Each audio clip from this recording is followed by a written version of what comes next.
How is it to daily drive a Golf GTI, especially in the city?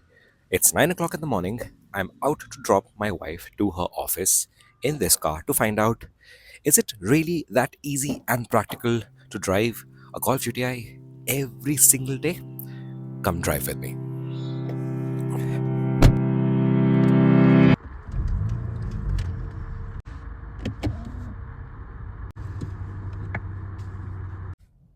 So, first things first, we'll reset the trip computer to get the actual fuel economy number on the computer and understand if the Golf GTI with this 265 horsepower tune is good enough as a daily driver.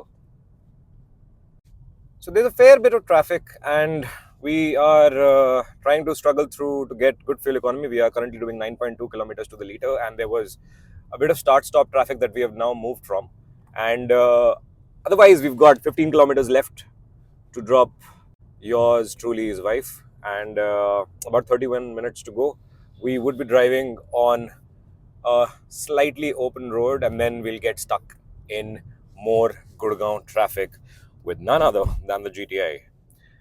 The AQI also seems to be improving slightly, but just slightly. But thankfully, the air conditioning system has an air purifier, so it's a win-win situation. So the Golf GTI with this 265 bhp tune shouldn't technically be very fuel efficient, but this 2-liter E888 engine does duty on a lot of cars like the Audi A4, the Audi A6 as well, and very surprisingly, the Porsche Macan, which is the outgoing model, which has the 2-liter engine.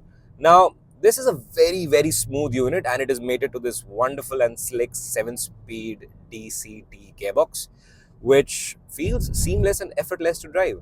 Otherwise, I'm cocooned in this cabin. It's about 14 degrees Celsius outside. I've got my seat heaters on. I'm doing somewhere around 50 to 55 kilometers an hour on the A roads, and this is the UER that we are crossing. And I've got steering heater as well, believe it or not, which comes as a standard in the Golf GTI. Now, I've always loved this car from the moment I drove it at Natrax, and I was yearning to take it out on the streets and understand how practical it is. And initial impressions look seemingly good. So another great addition to the Golf GTI is that it gets level 2 ADAS. Now I've got lane keeping assist and adaptive cruise control switched on. I have switched the set speed to 60 kilometers an hour, and the car is doing most of the work itself. I'm on a properly laned highway which has marked lanes, and somehow everyone is driving in a very civilized way. And I can just keep my hands on and off the steering wheel. The car will brake itself, but you also have to be very attentive of certain Swift Desires with yellow plates that barge into your lanes every now and then. But on the whole, this is a very convenient system if you know how to use it. And if you practice well, you make the best out of it. So ADAS is great, but ADAS is bad in the wrong hands. So we've completed about 14 kilometers from our home, and we're achieving a fuel economy figure of 11.4 kilometers per liter. We're currently on the NH8 or Delhi-Jaipur highway, and there is a substantial amount of traffic. We are doing 45 kilometers an hour to stay on a safer side, and the air conditioning is running as well. So it's not running without electronics. Samantha, did you ever imagine you'd be dropped to your office in a Golf GTI? No, How do you feel? good. And is the seat warm enough for this cold morning? Yeah, it's comfortable, warm enough. Happy wife. Now we have entered the dreadful traffic of Cyber City. We are currently at 10:49 a.m. doing about 11.4 kilometers to the liter, and we have covered 17 kilometers in the last 36 minutes. Somehow, this looks okay, but yeah, doesn't feel like a very uncomfortable experience. In fact, this car has made me feel far more comfortable than what people have yapped about. It's a stiff car. Perhaps it's more to do with the smooth roads around Delhi NCR, but It just works perfectly fine.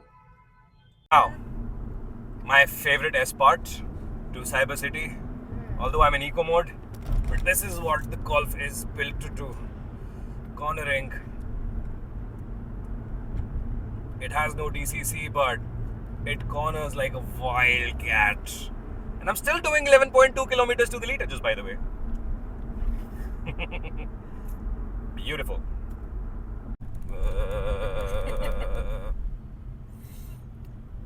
Who designed this and who passed this for these wonderful roads? Why do I have to brake every time to go over these rumble strips? It's just annoying. So we finally reached Cyber City. We are now entering the three pillars as to what they call, because they could find no better name. Report is, in the last 19 kilometers of driving this car through and through, we achieved a fuel economy figure of 11.3 kilometers to the liter, which most of the people who drive Polo TSIs don't achieve as well. And all of this thanks to EA888's great fuel management system in eco mode, which is absolutely staggering. I am blown away by how this car behaves, and it's comfortable enough, it's stiff enough to do your cornering and dynamic driving, but at the same time being very efficient. Being a hot hatch is a blessing in disguise. Bye.